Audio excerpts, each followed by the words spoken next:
The U.S. Army Corps of Engineers has been working on an initiative called Engineering with Nature. It all started in 2010. And this is the EWN Podcast.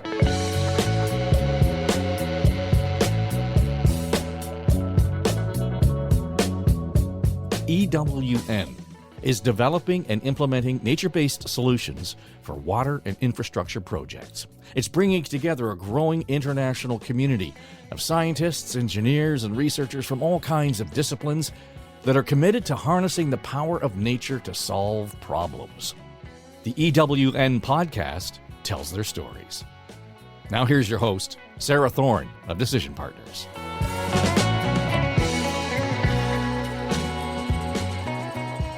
In Season 5, Episode 6, we talked with Lieutenant General Spellman about his bold 70-30 goal for beneficial use of sediment.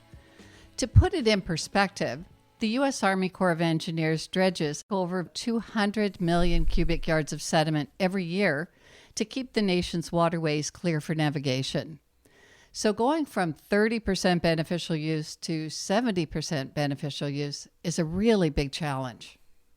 Innovative uses of beneficial sediment are the key to achieving that goal, and our guests have developed guidelines to help make that happen.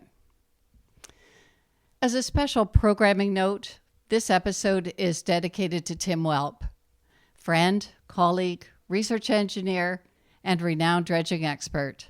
Tim was the co-author and really the inspiration behind these guidelines.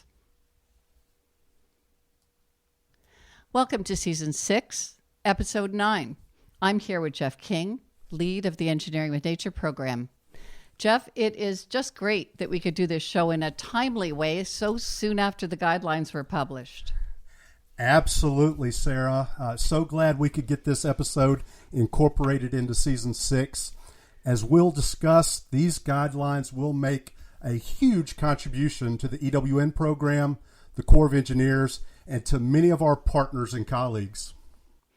So I'd like to introduce our first two guests today, Candice Piercy, who is Research Environmental Engineer with the Army Corps' Engineer Research Development Center in Vicksburg, and Ram Mohan, who's a Senior Principal at Anchor QEA and an Adjunct Professor at Texas A&amp University.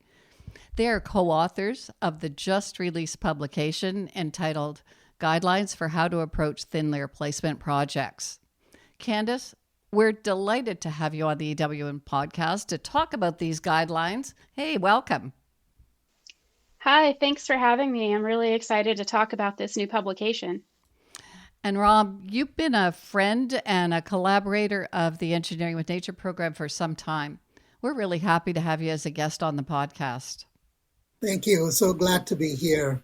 You know, our colleague Tim was very passionate about thin layer placement, so we're glad to see these guidelines published as a tribute to him. Absolutely.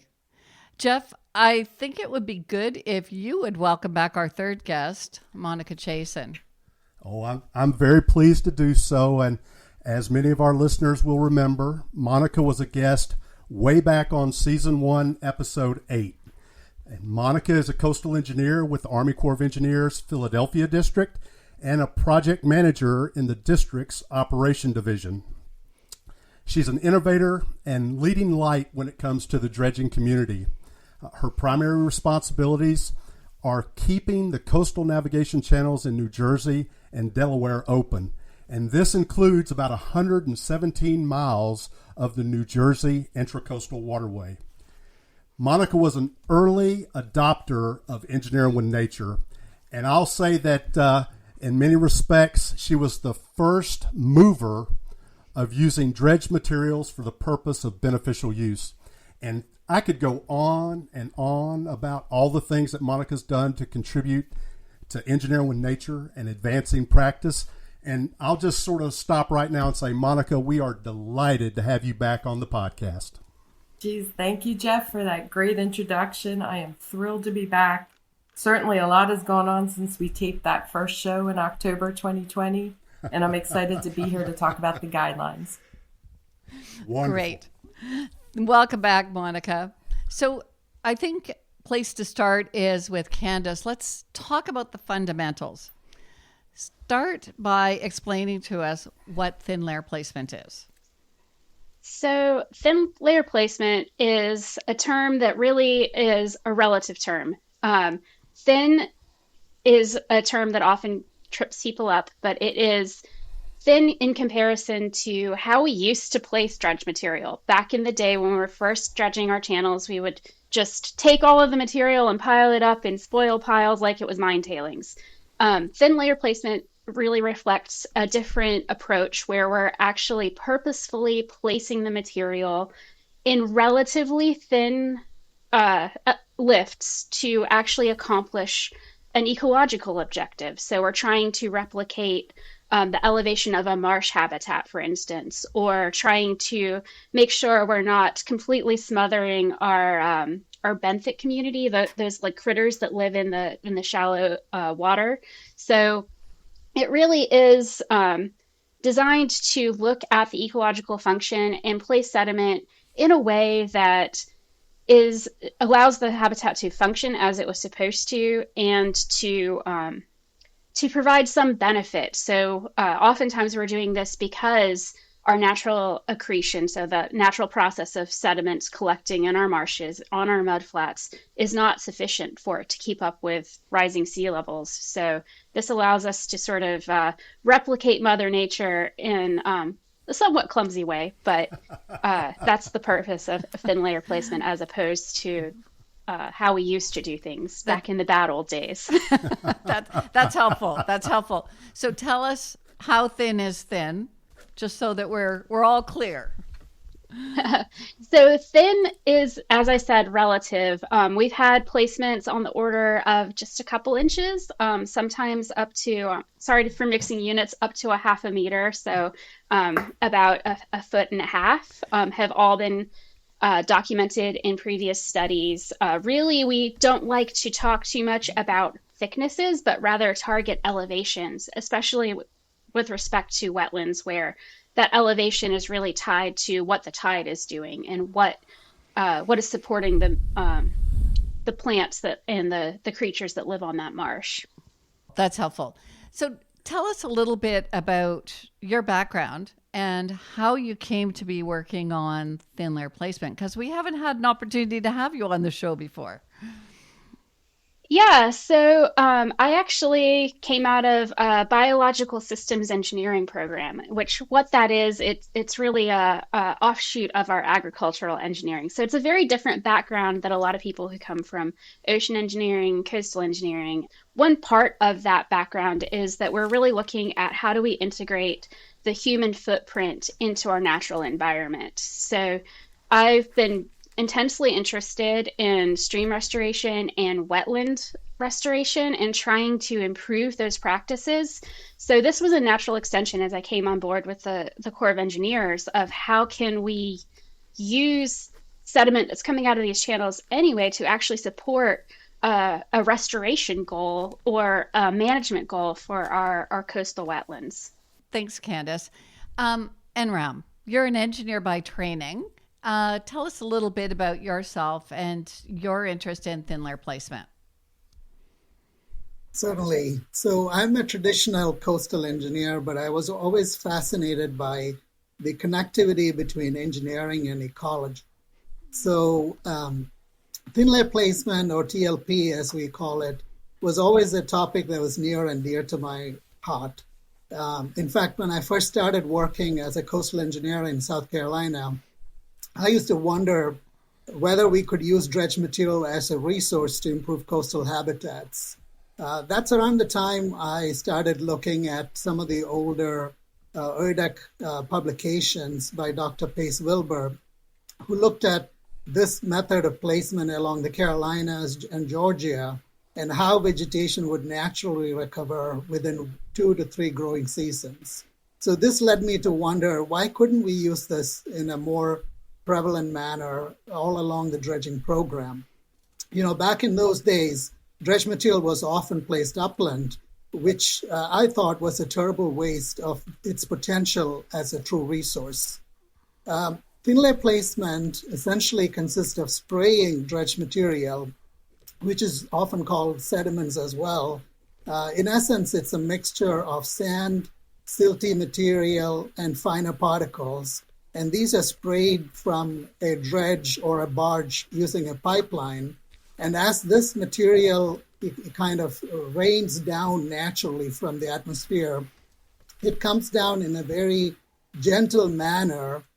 And that's a key to this kind of placement. Whether you place it over a marsh or in a subaquatic habitat, this low stress placement method allows it to gently deposit over the existing bottom and thereby making it very conducive to future recovery within 2 to 3 growing seasons. Well, Ram, I appreciate that explanation. That is incredibly helpful. And certainly when I think about Candice and Ram coming together to create these guidelines, I can't think of two better people, frankly. I know with Candice and her research and what she's been able to lead with respect to activities within the Engineering with Nature program, her efforts coupled with what Ram has been doing also as an innovator in this space, this relationship between them has been going on for many, many years. In fact, I think back to our time together working on the international guidelines for use of natural nature-based features for reducing flood risk. Their efforts, their contributions were fantastic. And so this is sort of a natural progression in my mind to see the two of them coming together to take it one step further to now focus in on something like thin layer placement to be able to get good information out to other practitioners. So wonderful to see this now out there and available. And so, Monica, maybe we could talk to you for a minute here. I'd like to talk with you about your background and experience with TLP. In many ways, you were pioneering this approach in Delaware and New Jersey, starting back around 2013, I believe. Yeah, so for me, I get very passionate about sediment and doing the right things with sediment. And prior to becoming a PM for navigation projects back in 2008, I was working on beach fill projects for the Corps of Engineers, where every grain of sediment is incredibly valuable. And then I moved into the navigation world in the back bays in New Jersey, where we were basically disposing of material, throwing beautiful sediment away. So really looking at all types of sediment and how we could use it innovatively became a mission for me. So our initial look at thin layer placement actually came back in 2012 after Hurricane Irene impacted our area. And we went to the state of New Jersey and said, we need to clear our channels after that storm, but we need a place to put the material. Instead of giving us the areas we had placed back in the 1990s, they asked if they could partner and look at some other areas of degraded marsh and look at a concept of thin layer placement, adding a lift to the marshes. That's when we brought in Tim Welp. I had worked with Tim for about 20 years, and knowing what we wanted to do on the marsh was one thing, but how to do it, Tim was an expert at. And so we brought him in. Right. In the midst of kind of developing those concepts and the pilots, Hurricane Sandy impacted our area even more severely than Hurricane Irene. And it was nothing like a storm to really change people's minds in terms of how urgent it was to think of these more innovative concepts and better uses of sediment for coastal resilience. And so we ended up getting our permits very quickly after Hurricane Sandy and started our pilot in 2014. And that was on some degraded marsh near Avalon, and Candice and Tim were both on the ground with us trying to figure out in very cold temperatures how to thinly place this material. We also did a trial at Ring Island, so we were trying sand in one area and mixed sediments in the other areas. We were also working with the state, the Nature Conservancy, and Green Trust Alliance on those projects. So we had great partners for all of that on the marsh. We progressed, actually. After those initial pilots, we learned so much in terms of how to operationally place the material, what containment did to some of the areas versus uncontained areas. And we took those lessons learned and moved on to some other projects, including Gull Island in the same general vicinity in Cape May County, New Jersey, working with the state also. And in that work, we did almost a landscape approach where we looked at variable thicknesses of material. So some areas were feet thick and some areas were inches thick. And we really let nature, the natural landscape, move the material instead of over-containing and over-confining it. And that, to me, is still our premier project from all of these trials so far. Well, and Monica, I think back to when I first met you, and that was in March of 2016, when at the time I was at NOAA, and we hosted a workshop that was focused on natural nature-based features. And everybody was saying, Jeff, you got to meet Monica. She's really just doing amazing work. And if I remember correctly, you were giving a presentation during that workshop, and you started talking a little bit about happy accidents. I think it was something along those lines, that you learned a lot from these projects. And I'll never forget that term and sort of how it lightens the mood when we talk about beneficial use. It's been unbelievable to me. And again, with Candice and Tim's help on the ground, that we've learned so much from these. And when you expect sediment to do one thing, but then operationally it does something else, and you have to adaptively manage it on the marsh. But the incident you're talking about in particular, the state was so happy with some upland nesting habitat that we created on Ring Island. That wasn't necessarily a thin placement. That was a big pile of sand on the marsh. And it worked well, and they wanted to create a system of those upland nesting habitats. So every time we came to dredge, we could go back to one. So our next one, Great Flats, 95% sand. We went about, we created a beautiful pile of big sand. And when we went out to see it after it was built, I was with Dr. Lenore Tedesco from the Wetlands Institute, because she helps us in all these projects also. We found there were 3 inches of thin layer placement around the perimeter of that big sand pile. And so we didn't intend to thin layer place, but the 5% of the fines ran out. And the beauty of that is that gave that marsh platform, an uplift against climate change, in the face of climate change that we were not expecting. So again, construction practices, we've learned from that. We now know sometimes let the sediment and the natural landscape do the work for you. That's right. That's right. So true. It's been so interesting to have the opportunity to get out to Avalon and see the work that you're doing, Monica. I want to make sure that we put in some photos in the materials.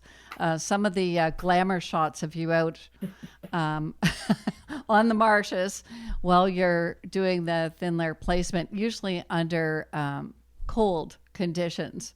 So I know we've got a couple of historic pictures of you and Candice and Tim out there. We'll make sure that we put them in our show notes. So really, like, this whole idea of innovation is really moving the practice forward. So let's talk about these thin layer placement guidelines and really how they came about and why. And Jeff, I had mentioned at the top of the show the 70-30 goal. Put that into context for us, because I think it's really important.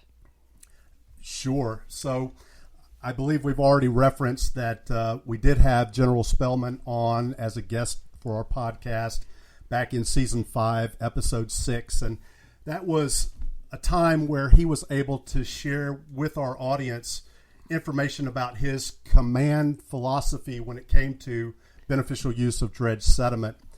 And this 70-30 goal is a game changer.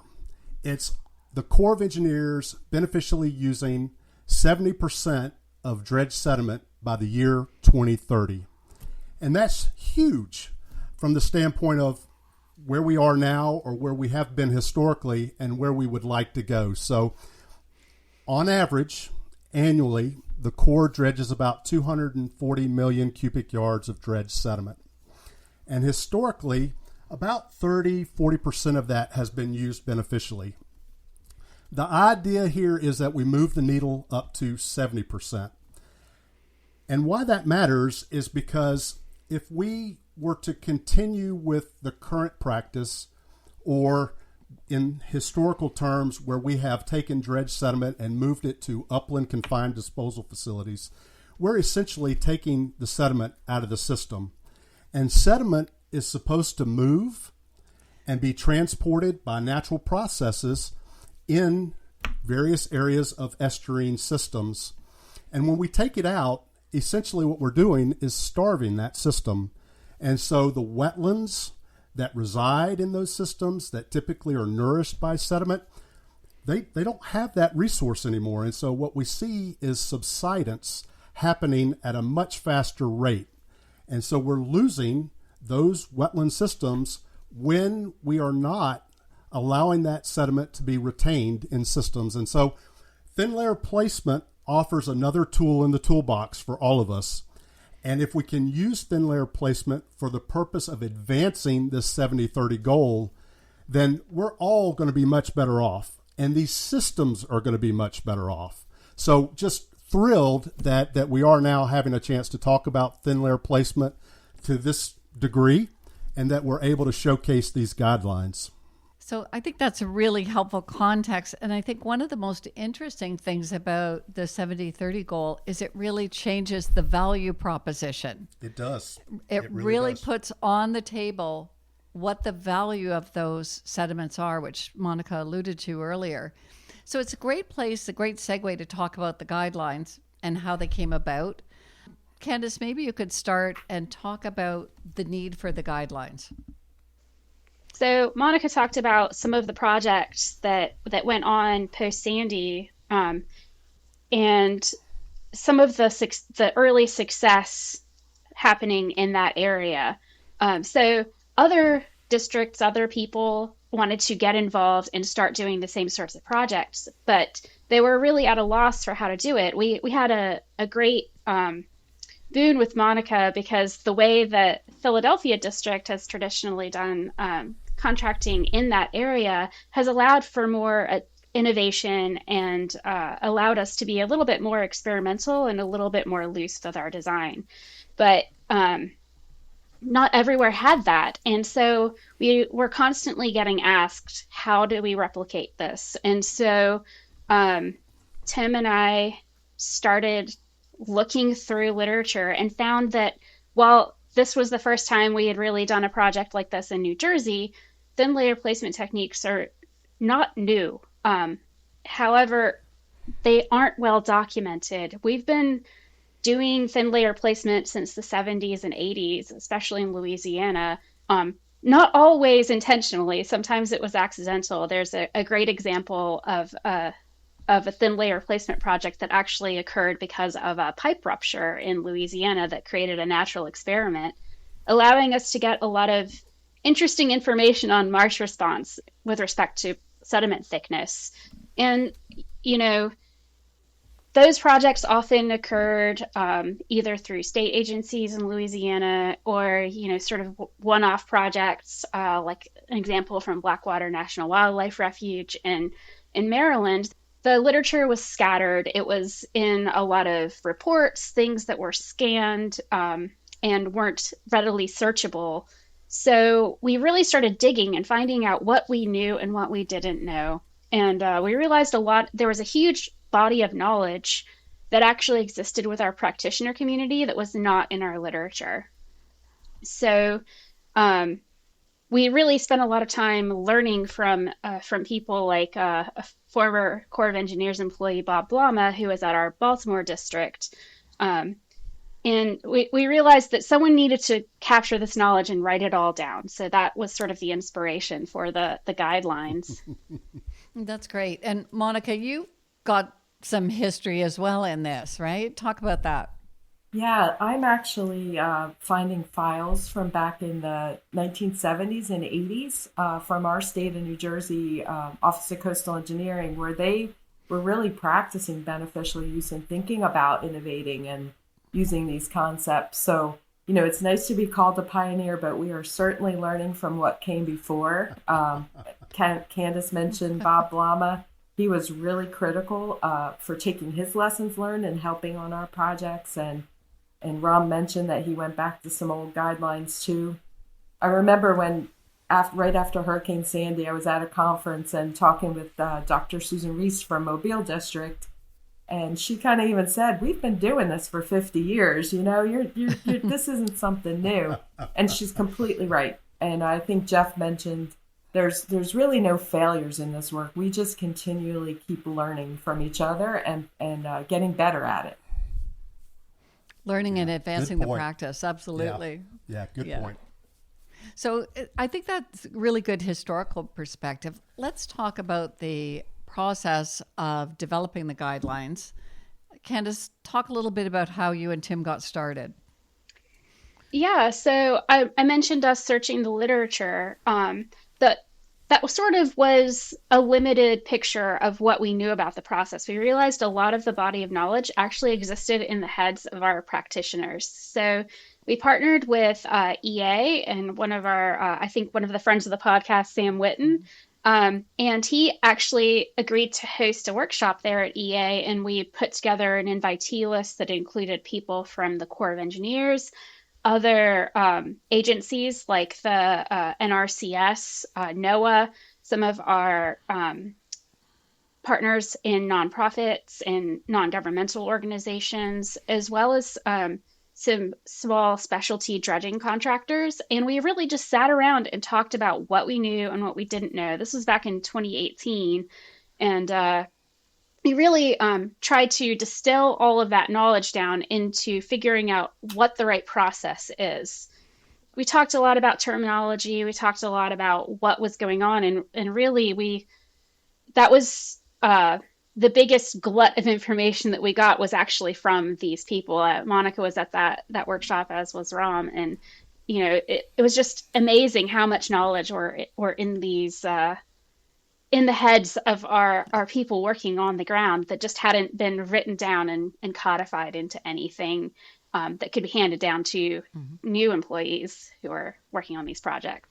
So tell us what the big takeaways were. What came out of the workshop? So one of the big takeaways we got from here is that really thin layer placement projects are almost like two projects in one. You have the dredging project side of things where you have to figure out how you're going to get the material out of the channel. And then you have something that's more akin to a restoration. So it's really hard to stick those timelines together. The other big piece we learned about that we got from these interactions was that you can't over-engineer it too closely. You have to allow Mother Nature to take over at some point, and you have to be adaptive even in the construction phase. This is not like doing earthwork for a building foundation. You need to get it close enough that Mother Nature can take over and put her own imprint on it, because as much as you try to engineer it perfectly, you're never going to be as good as Mother Nature. I love that. In our previous podcast with Koch and Derek, Koch said Mother Nature always has the last word. And it's so true. So, Ram, maybe you could talk a little bit about the purpose of the guidelines and who you had in mind when you were writing them. Certainly. So like Candice and Monica mentioned, there was a lot of brain trust available with people who have been working in this arena for a long time. So we had heard from the practitioners that they would like some sort of a guidance or guidelines kind of documentation, similar to the widely accepted course, Coastal Engineering Manual or the Shore Protection Manual. So while we had the historic knowledge of implementing these thin layer projects around the country, and like we heard, each region may have a unique way or method of building these and monitoring these projects, we thought it would be wonderful to distill all that into a series of pages for the younger folks to review and follow and implement in their own ways.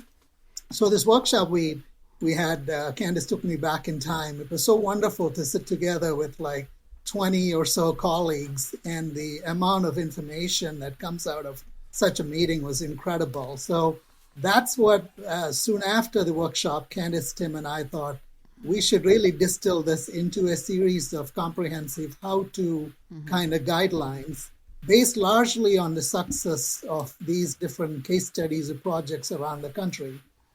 So we kind of looked at building blocks from site assessment. So what do you do on day one, whether it's desktop or in the field visit? You know, what are the things you should gather that are important for a successful project implementation, to getting stakeholders engaged in the planning process, getting the regulators early on so that we are all drawing on the same sheet of music here, to really the engineering principles. And Candice put it very nicely that engineers like to prescribe or tell things as to how things should be done. Whereas in many of these projects, what we call performance is probably more important. So we try to balance that, telling people how to do things versus listening to nature, following Mother Nature, and adapting in time. So we stress in these guidelines, while we give a wealth of data on how to do things, it's equally important to maintain that field flexibility and build these projects and adapt with them over time. Absolutely. So, Candice, give us a quick overview of what's in the guidelines.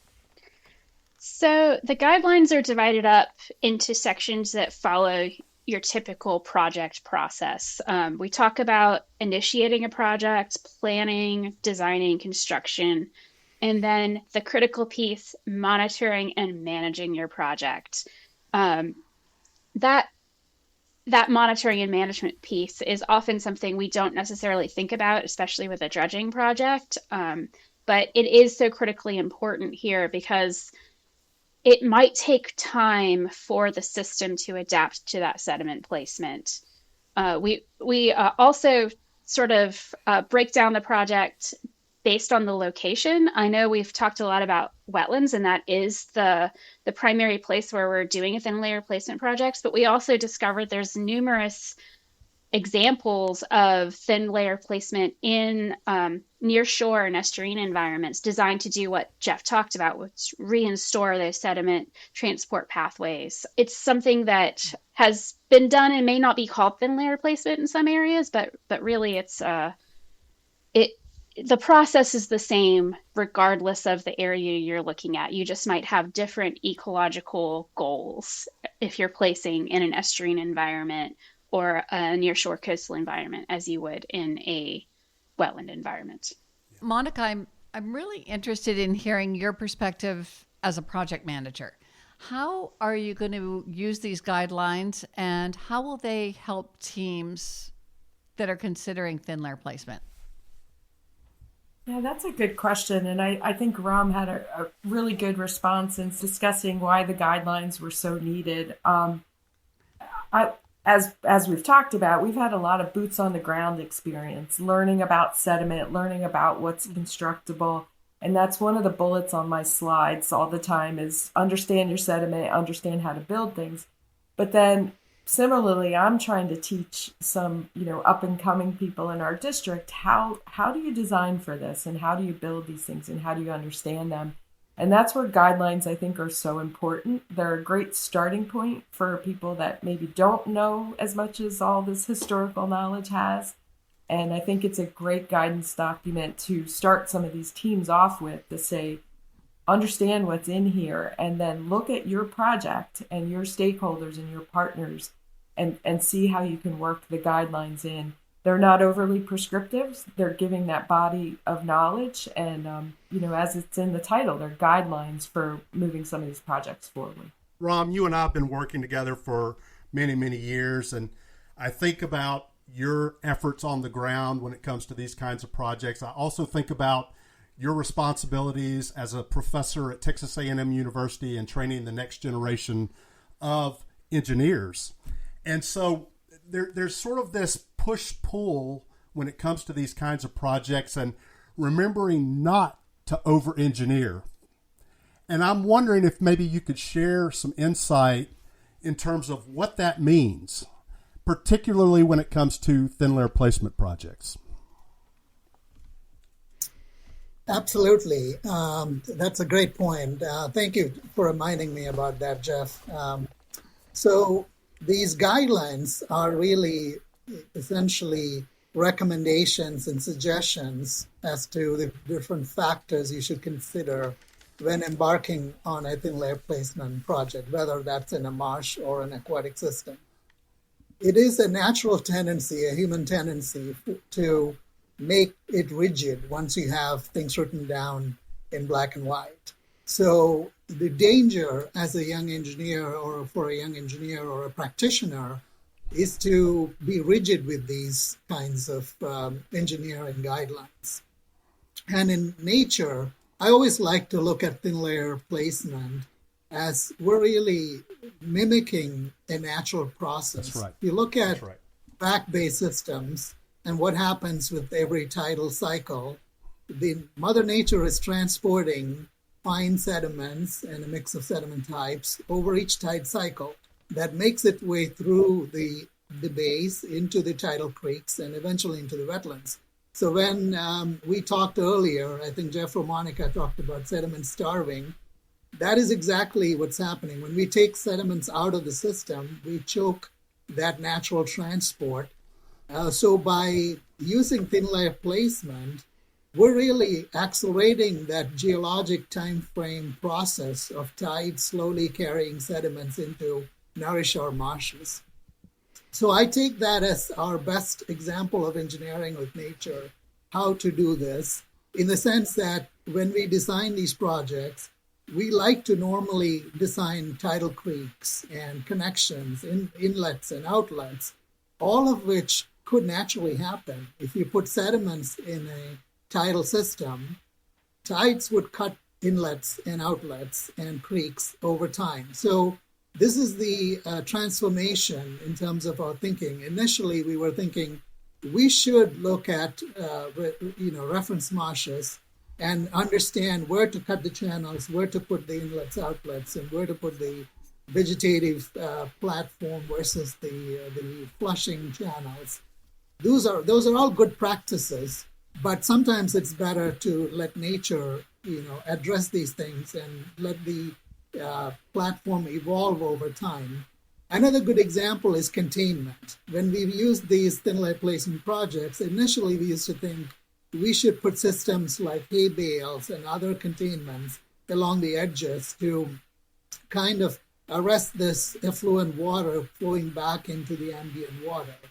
And again, through our experience, now we're in a situation where we say, let the natural the slopes in the land carry that water, it'll naturally filter, so there is no real turbidity in the receiving water. And that's another great example of evolving with nature, so that we don't necessarily have to engineer this to the nth degree. Very good. So Ram, as you've really said, thin layer placement of sediment is really an evolving science. And with the Corps' 70-30 goal, plus pressures on the coastal communities due to the effects of climate change, there's probably a greater need and opportunity to incorporate thin layer placement into coastal protection initiatives. So Jeff and I are really interested in hearing from all of you about your thinking about future opportunities. And Ram, maybe we could start with you. Certainly. We have unique challenges, like you mentioned, facing the nation and even the world. We have rising seas, sinking lands, and degradation of valuable coastal habitats, and all that is indeed daunting. So thin layer placement, like Jeff mentioned, is a valuable tool in the toolbox, whereby we can use this material in the vicinity, oftentimes, of the dredging project to nourish these marshes that so badly need material to cope with these rising sea levels and things like that. So we have a vast knowledge, but not every region is practicing this, nor is it easy to implement this, depending on which part of the country or the world you may be living in. So we have experience, as we discussed here, from New York to North Carolina to Maryland to Alabama, Carolinas to California. But depending on each state, the regulatory process and the hurdles to implement these projects could be challenging. But there are opportunities as well to take this beyond the realm of navigation. We have a great project recently in Brunswick Estuary where we used a modification of thin layer placement. We call it a thin layer cover, essentially the same principle, but we use clean sands to place material over a a contaminated marsh in a coastal estuary system. And after 3 years, the system is essentially restored beautifully. It has isolated the contaminants in place. So this is really another option where we can take this technology into newer frontiers to restore the environment. That's really neat. Candice, how about you? What kind of opportunities do you envision? So I know that Jeff and Sarah have both mentioned the international guidelines for natural and nature-based features for flood risk management, and I see thin layer placement as a great tool in the toolbox for facilitating the use of things like wetlands as part of our flood risk management system on the coast. That means not just nourishing the marsh, but also the adjacent mudflat, which really is connected to the marsh in a very physical, real way. So feeding those mudflats, feeding those sand flats that actually are delivering that sediment to the marsh is a great opportunity for thin layer placement. There's some studies going on in San Francisco Bay to do exactly that. So placing this material and allowing the tide to push that up into our wetland system and more naturally placed. So we're avoiding some of the potential negative ecological effects that can happen from putting such a thick layer of sediment on the marsh all at once. I also think that this is a great way for us to really partner because thin layer placement projects generally bring in a whole cast of interesting bedfellows in some ways, like bringing in the Nature Conservancy that normally wouldn't really care about a navigational dredging project. I really think that furthering our partnerships with our NGOs, with other agencies is really a great path forward and something we should be looking at how to formalize in the future.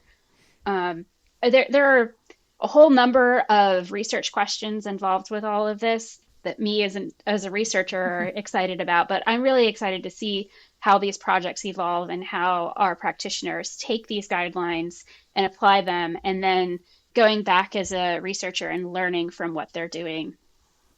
Really, how they advance the practice. You'll be writing Guidelines 2, the sequel.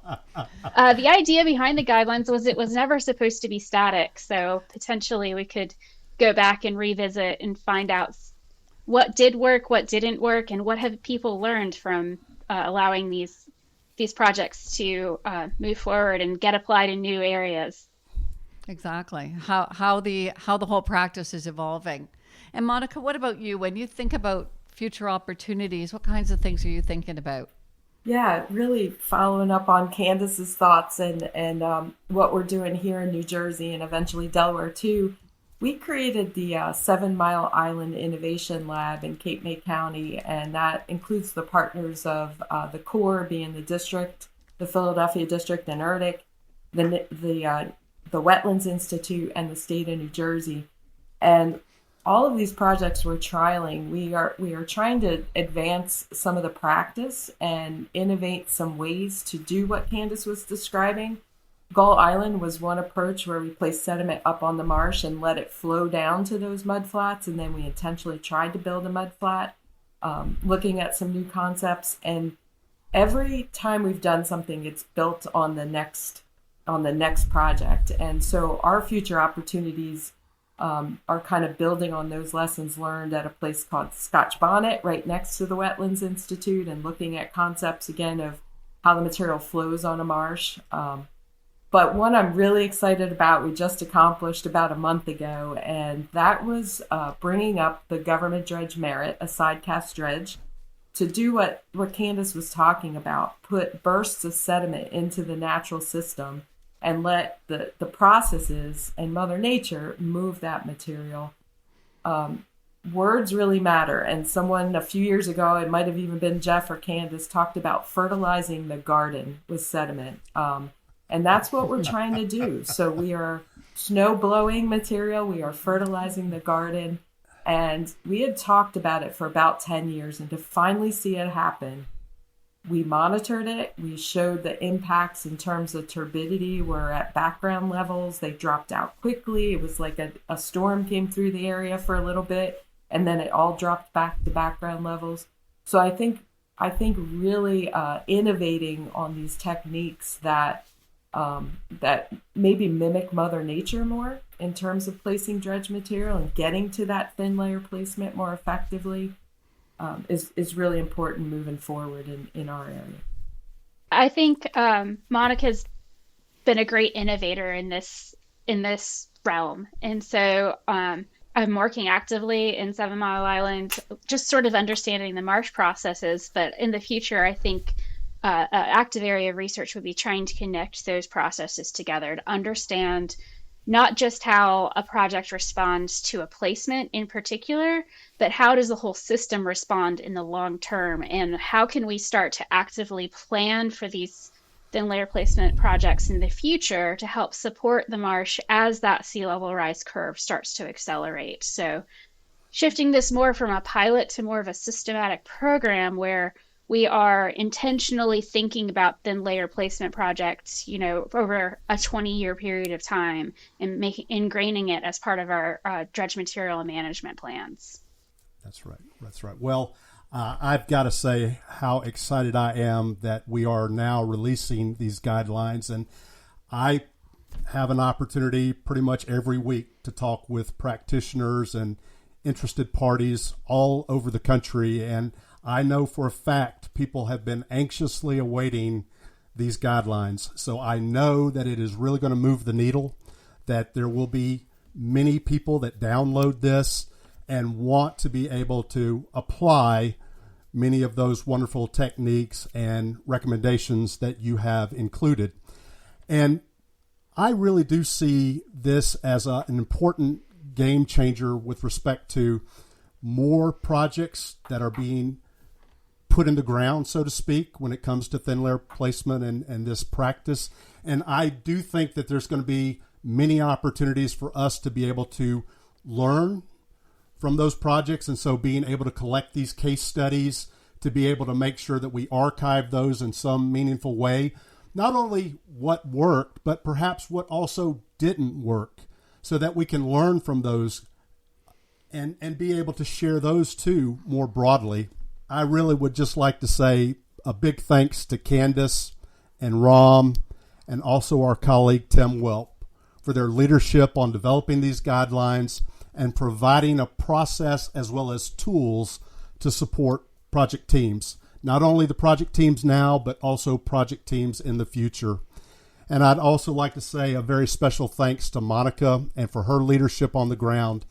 Monica, you've done so much work to advance practice, and I reference the 7 Mile Island Innovation Lab with almost every talk I give, because it really does bring together all of those critical elements for success, whether it's frequent meetings with stakeholders or bringing together all of those partners that you have in the New Jersey Back Bays to be able to innovate and to be able to pursue trial and error opportunities, and everybody just being committed to having something positive happening in the New Jersey Back Bays. And I just really appreciate how you've shared those learnings with us, and you are such an inspiration for all of the groundbreaking work that you've done.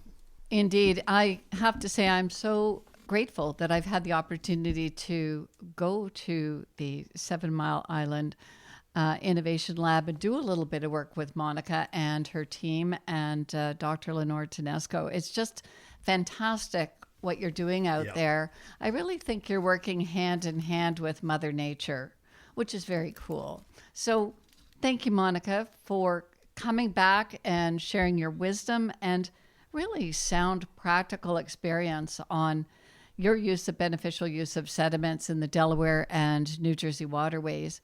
Your leadership and your dedication to innovation in this space is really an inspiration, and I hope you'll keep doing the important work you're doing. Yeah, thank you, Sarah and Jeff. And, first, it was an honor to be a part of this podcast. And thank you for all the accolades, but it is definitely a team approach. And everybody that was here today and Tim Welp really helped us with all of these initial projects, and I look forward to continuing to work together, to innovate, to work with industry. Once these guidelines out, I'm hoping we really get some great feedback from industry on them. Yes. And to continue to partner moving forward. And Candice and Ram, thank you for sharing your deep interest and your expertise, and I would say your passion in thin layer placement, and for really taking the initiative to develop these guidelines to help practitioners across the Army Corps, along with many others throughout the United States and around the world, to really understand the benefits of thin layer placement so that they can apply this leading practice in their own projects. It's really, really important work. Thank you for being on the podcast.